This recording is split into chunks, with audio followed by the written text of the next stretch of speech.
closer.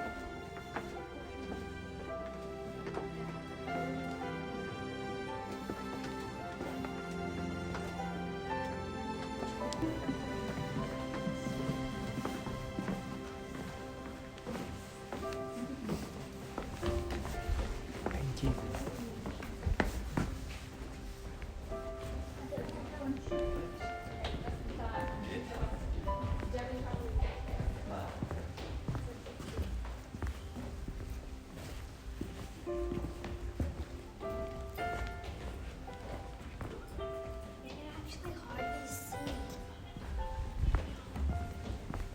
It's okay.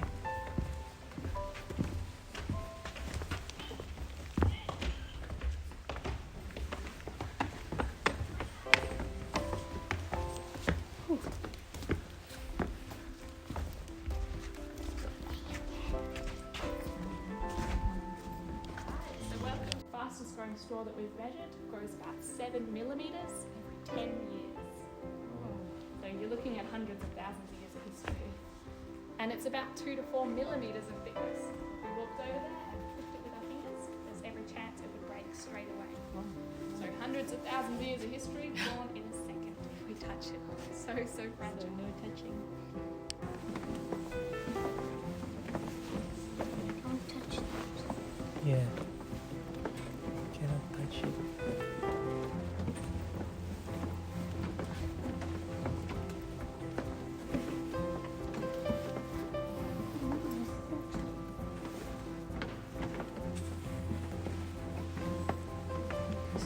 Do slowly, Adi. It's okay. Take your time.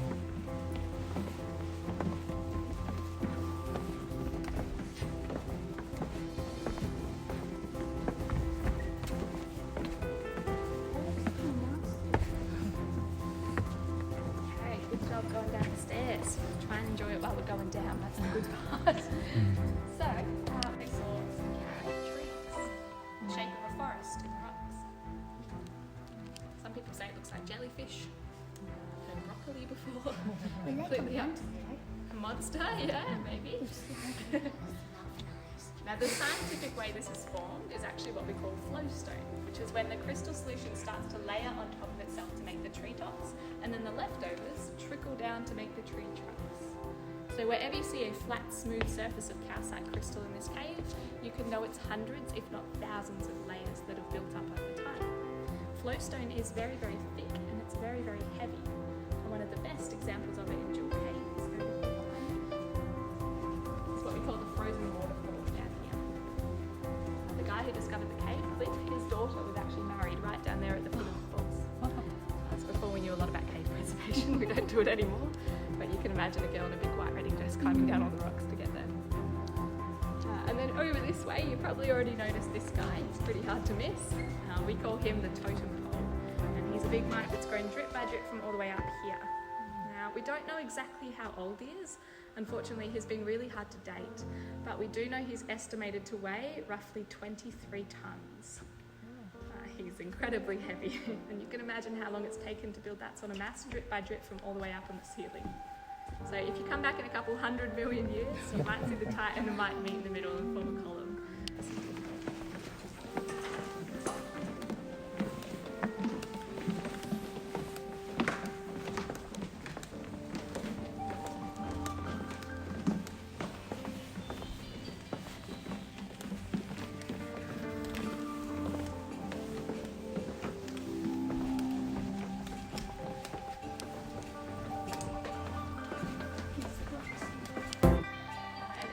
See around you here has all been created by water. And there's a big misconception it has something to do with earthquakes.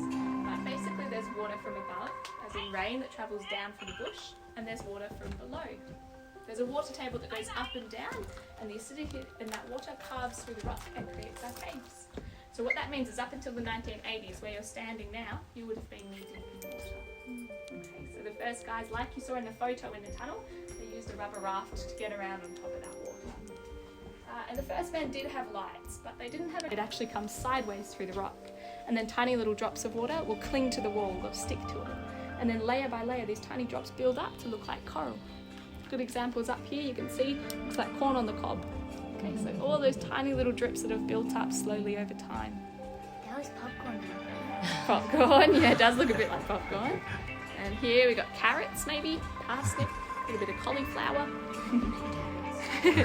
If you're really hungry though, you might be able to see my bacon down here.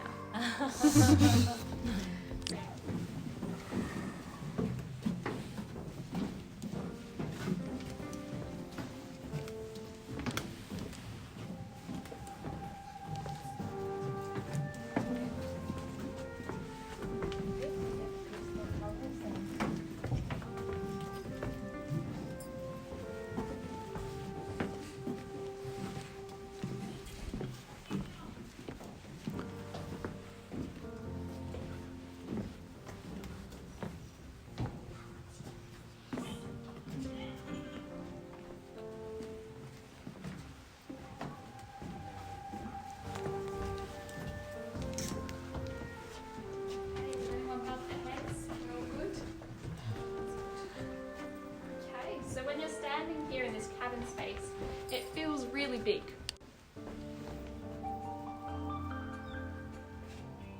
Some people say it looks like candle wax, icing, ice cream, lace. It's beautiful. The little boy once said it looks like the inside of his nose. It's not such a nice way to find it. Like I said, completely up to you what you can see. Picture everything above us hanging here for hundreds of thousands of years, completely still before we got here.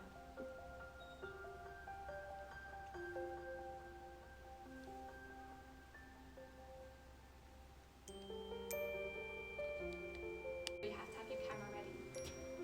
I'm going to take it right about now.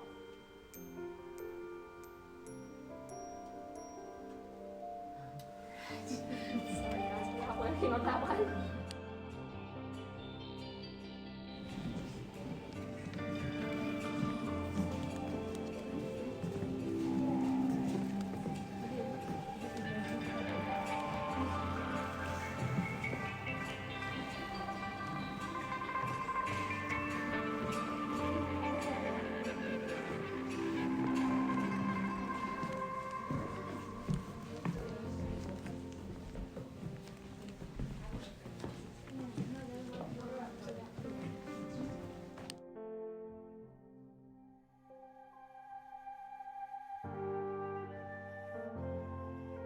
Some of these crystals you can see come out in all different shapes. They're quite funky looking. These are called helictites, and they're formed by one tiny little blockage in a straw. So the solution can't get down any further. Okay, can't drip down, but it needs to go somewhere. So what it does is it goes up and out the sides using a capillary action, and it starts to form all these different shapes. You can see this one here, I think it looks like a crazy crab coming out of the straw. And then over here, I think it looks a bit like fried noodles on the ceiling. And there's actually one right above me here, which is almost completely horizontal, defying gravity. So whenever you come underground, it's still a good idea to have a good look up above you.